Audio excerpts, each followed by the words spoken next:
We have a very special guest on the show today, guys. Ray Santiago, who plays Pablo in Ash vs. Evil Dead. Ray, thank you for joining us. Thanks for having me. It's a pleasure. Now, season 1 has started off with a bang. I mean, how are you feeling about the way it's just completely exploded across the world so far? It's pretty crazy. I'm just happy that the fans are pleased. You know, we are prepared to make as many seasons as the fans want, and you know, just the way that they've responded to the first couple of episodes is great. You know, we know they've been clamoring for this for a very long time, and we wanted to make sure that we didn't let them down. So, saw the first 2 episodes. You know, there's tons of blood, and heads will continue to roll. Oh, good. Now, we'll start as well. Like, how did you go about landing the role of Pablo for the show? So I've been pretty much living in Los Angeles for about, I'd say a little bit over a decade. Okay. And I've been jumping from show to show, playing different characters, and this was something that fell into my lap. My agents threw it at me, and they said, you know, this isn't a pilot, this is a straight to series, and this is a great opportunity. And I mean, obviously, when I saw that it was Evil Dead, I knew exactly what it was, and was a fan as a kid of the genre and the movies. So it just sort of started to unfold. I went in and auditioned, and then I had to audition for Sam Raimi, and sort of in the last final steps of the audition process, Sam took me into a room and said, hey, you know, we just want you to know, like, you're going to have to do a lot of stunts, and you're going to be covered in blood, and it's going to be long hours, and, you know, are you ready for this? And I said, you know, I want you to cover me in as much blood as possible, and I want to run through the wilderness of New Zealand from Deadites completely naked, so please, I'm ready to do this. And he laughed, and then, you know, I went in there for the network and had my final audition and sort of sealed the deal. So like most actors, it was just a long process of auditioning. Okay, well, thank you, Ray. It's actually great to talk to you. I do remember seeing you on Raising Hope. That was actually a really, you know, sort of fun TV show that I used to watch quite a lot. Obviously, Pablo's become like an instant fan favorite. Now, realistically, the Evil Dead franchise has only really had one major character for almost, well, I mean, so it's coming up to like almost 40 odd years soon, and that's Ash. Did you get put through any kind of rites of passage? You've mentioned that Sam Raimi sort of like took you aside and you said, yeah, just throw the blood on me. Did you really get off lightly, or have they really sort of like put you through the abuse that Bruce Campbell would go through back in the day? No, we definitely got the abuse. For sure. Like, they did not spare us the Evil Dead abuse that Sam, that Bruce got.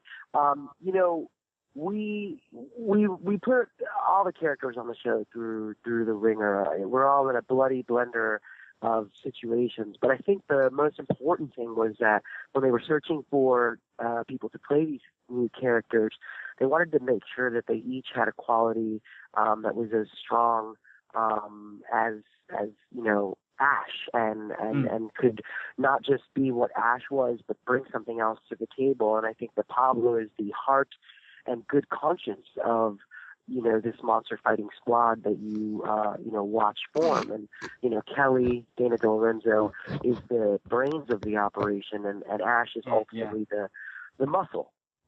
And the douchebag, of course. And, you know, so Sam did say to me, you know, Pablo's a really good guy, and I can tell that you're a good guy, and we just want to make sure that the world sees that the world sees the vulnerability that Pablo has. And, you know, as a kid, I was a huge horror fan, and I wanted to be the person running from the monster in the movies, but I also wanted to be the guy saving people from the monster. And I'm pretty sure that I'm the first Latino sidekick on a horror genre. So I'm one step closer to being the superhero I always wanted to be. I was going to ask, I mean, what is it like shooting in New Zealand? Obviously, it's doubling for Michigan. I mean, is it kind of weird sort of shooting down underish? And oh, yeah, it looks just like the States over there. It looks just like the States. No, actually, we shot a lot of our stuff inside of a studio. It's so funny because a lot of the stuff that you see on the show and you think is outdoors is actually indoors inside of a warehouse and a studio that we created just so that we could, sort of fight the elements, not have to fight the elements. But I will say this, being in New Zealand, outside of the fact that it's a, postcard-esque scenery and backdrop that you're living your life to, we had an amazing crew of Kiwis that worked very hard. They were very warm and welcoming to us. And Rob Tappert, our executive producer, has put out some great shows, and he's made them in New Zealand. And so stars knew who to go to, and they knew they could trust one of the masters. And it's kind of nice because we got out in Los Angeles, and it's not every day you get a job and you get to go travel on location with a small cast. And I think, I was actually just on the phone with Dana, my co-star, and, it's like I miss her because we spent all this time together, and I actually just missed her. We were both at an audition, and we missed each other, and we were really upset about it. But anyway, New Zealand provided us with an isolation that created a stronger bond within all of us. We couldn't complain about where we were because it was pretty beautiful. Yeah, yeah. I mean, it says a lot for the show when it's sort of pretty much greenlit for a season 2 as well off the bat. From the bat, yeah. I mean, we're prepared to make as many seasons as the fans want. So, we all sort of thought this is definitely going to have a longer lifespan than one season. But we didn't really know for sure. And so to wake up on the day of our Hollywood premiere at the Man Chinese Theater and have my family from New York in Los Angeles, and we're having coffee and just getting ready for our day, and I get a text message from an old booty call that said, "Hey, you got greenlit for season 2," and I was like, "Where'd you read that?"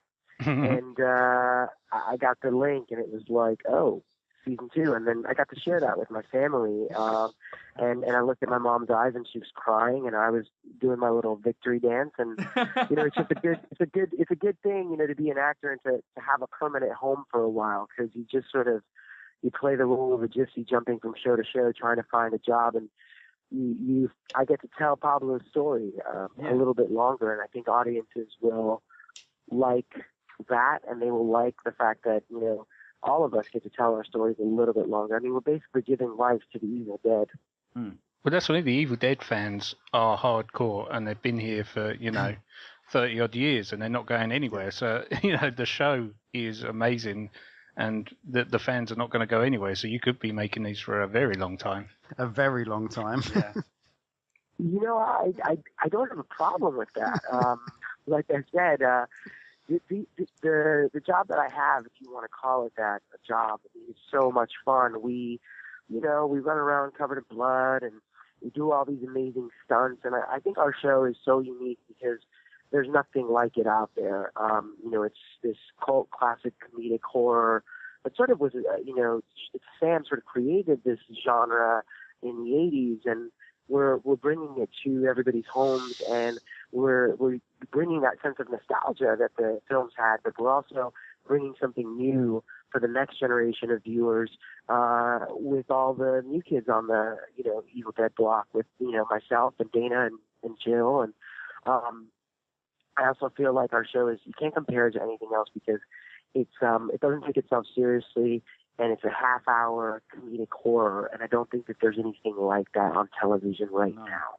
It seems like it literally has just fallen quite nicely into its own little niche, almost is the way you could look at it, I guess.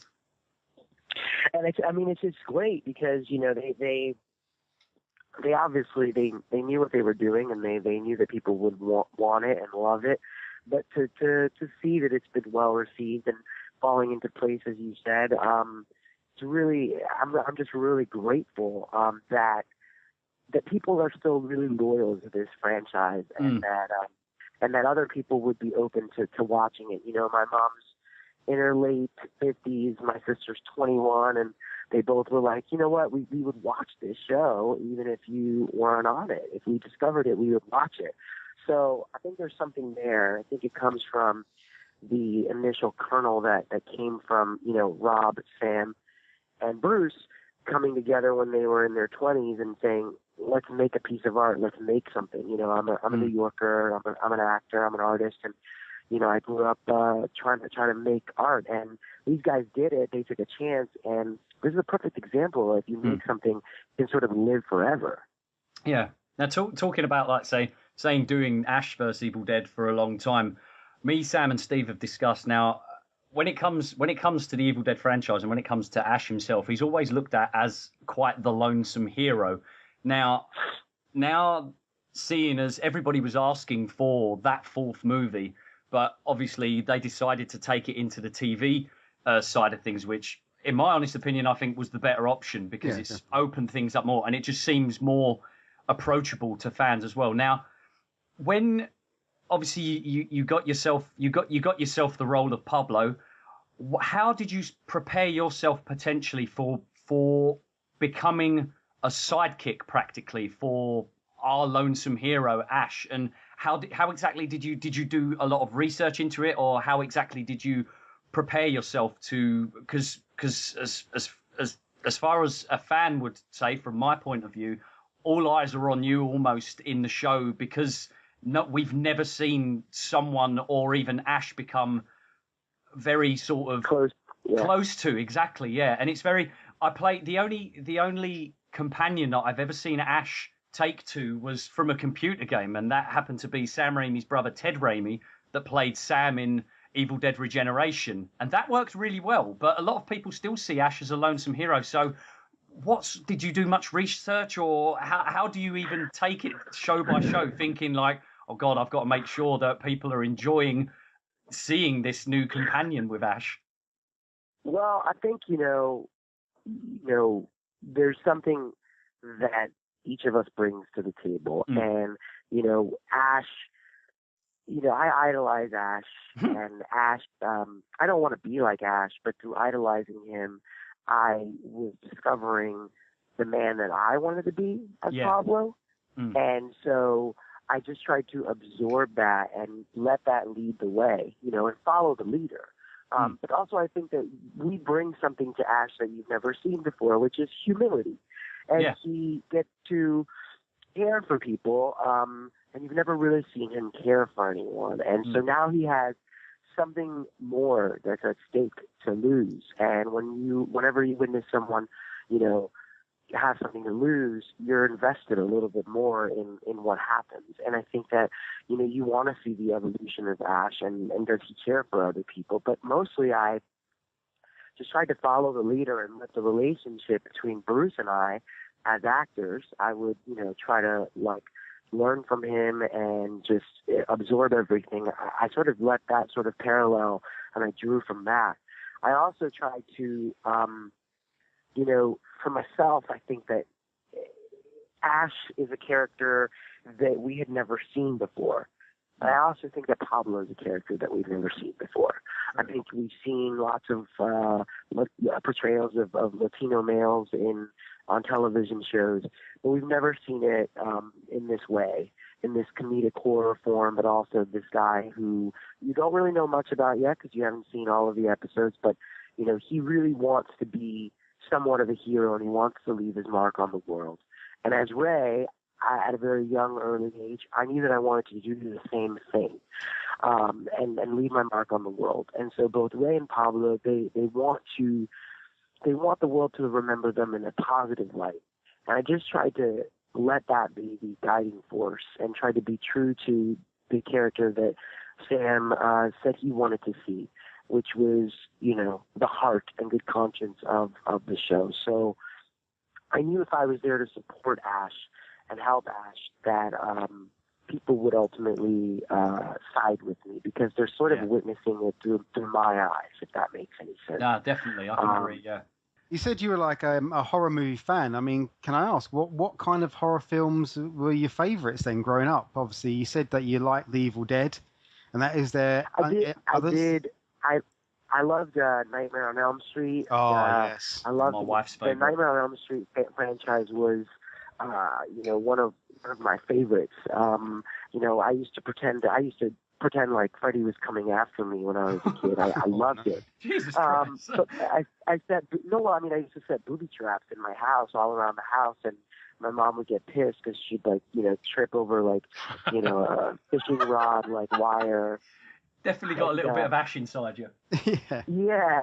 And I was a prankster, so I love those movies because you could be scared of Freddy, but you also kind of laughed at it because he was a pretty funny guy, and I think that our show has that tone as well. Yeah. I also loved Halloween. I could never really be left alone in the room as a kid with that movie playing in the background, purely based off of the theme song. Yeah, the music. Yeah, definitely. The music is crazy, and so Wes Craven and and Rob Zombie and John Carpenter, they all sort of influenced me as a kid, and I never thought that I would get the opportunity to be in a horror film.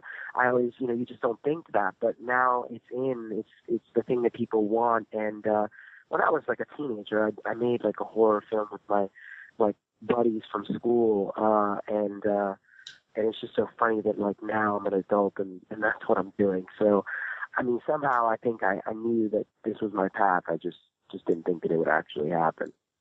Yeah, I love the Nightmare on Elm Street series as well, and because much like The Evil Dead, it's scary but also funny. It's just entertainment. And Ash versus the Evil Dead, like you said, is pretty much 30 minutes of just solid entertainment. Even if you aren't a horror fan, you could easily step in and watch it. Yeah, I think that's what's great about it is that it's multi-leveled with its tones. That there's not just one tone. It's dramatic, it's funny, it's scary. You can watch it with whomever you'd like, and you can watch it you can watch it with your grandma, you can watch it with your girlfriend, you can watch it with your mom. And I love that there's many generations that follow it, so it's sort of universal in that way and timeless. And I think you're going to see a lot, what's great about it is that we're taking it and we're letting Ash be the driving force, but you're also going to see how the Evil Dead is affecting his clang of new, sidekicks, because you've only seen how the Evil Dead affects Ash, but I think now you're going to get an opportunity to see how it's affecting everyone that he comes into contact with and their separate lives, and how ultimately these people have to stick together because they've gone through this journey together, and no one else is going to understand them or relate to them because they're the only ones that have experienced it together. It's exciting stuff nonetheless, waiting for the entire, or having to wait this long for okay, the reboot was 2013, but since Army of Darkness, just to maybe end up putting a conclusion to Ash's story is just fantastic that it's happening now. And I love that we can go anywhere with it. We're still working out some kinks with rights and stuff like that, but there's talk of time travel, there's talk of a 3D episode down the line. There's all sorts of things that are coming into play, and I think that's what's great about the show is that you just never know where it's going to go. Oh, I'm glad.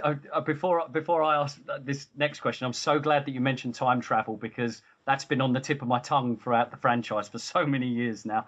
But Ray, you're saying you're coming from New York and then doing a lot of the filming in New Zealand and stuff like that. Being away from home, I guess, how exactly does a day pan out on set of Ash vs. Evil Dead? From step one to lights out and finish, how exactly does a day go? So basically, you get picked up at 4:30. You get sent to, the works, which is basically hair and makeup and special effects makeup. And depending on the day, depending on what situation they're throwing Pablo in, I have this hashtag. It's called #Pablo has seen some HIT. Don't know if I can put it on your show, but yeah. So you can go to that hashtag and you'll see it all throughout the season, like things that have happened to him. But depending on the day, how much blood you're going to get. You sit in the chair for a minute or an hour. Then you have to go eat breakfast, and after breakfast, you go through a block through and you block out the first scene. And then they set everything up. Then you come back, and meanwhile you're covered in blood this whole time, so you're just walking around in blood like all day. Like it's just a part of your life.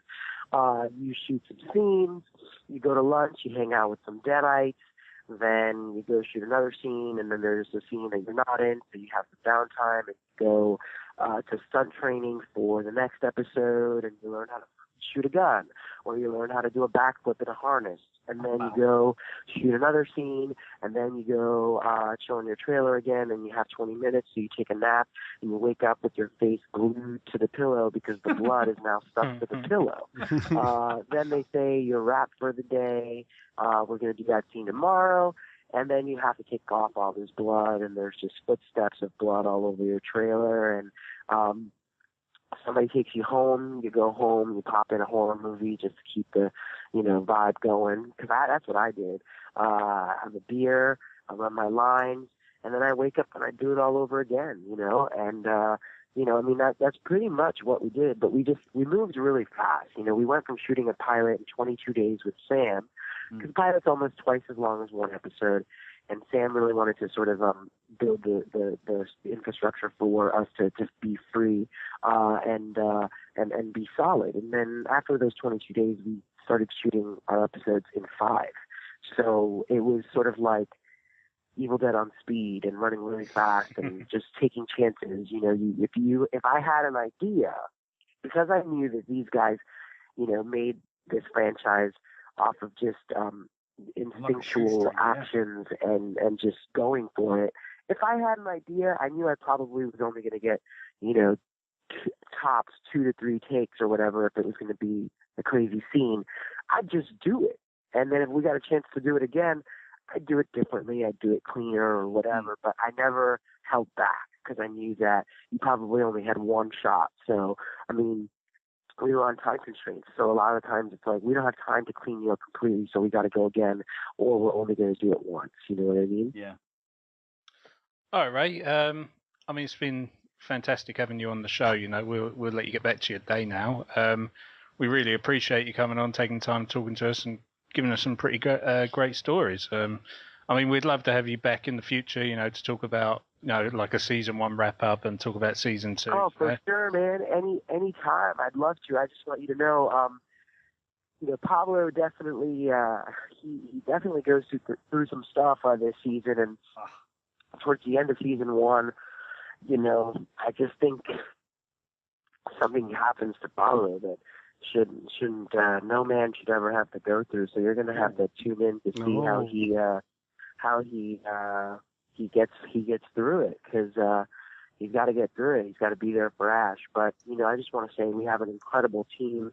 We've got an incredible cast of women who are kicking butt on the show, and we're going to continue to do our job and not let the fans down. And I'm just so happy to hear that you guys are pleased with the show and the product. Absolutely, mate. Absolutely. Hashtag Team Pablo. Yeah, hell yeah, man. Yes.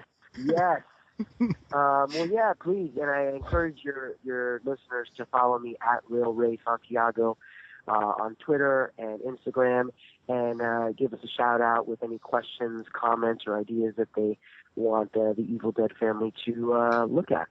Fantastic. Welcome to the Evil Dead universe, Ray. Thank you, Ray. All right, man. Thank you so much. Have a good day, guys. You too. Thank you. You too. What I gotta do is see a guy about a book.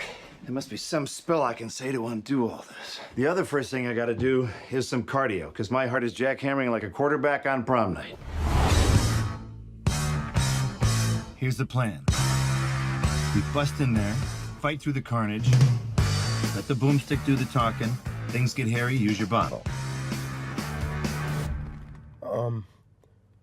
I don't think it's a very good weapon, Hefe. He had to stab like 50 times.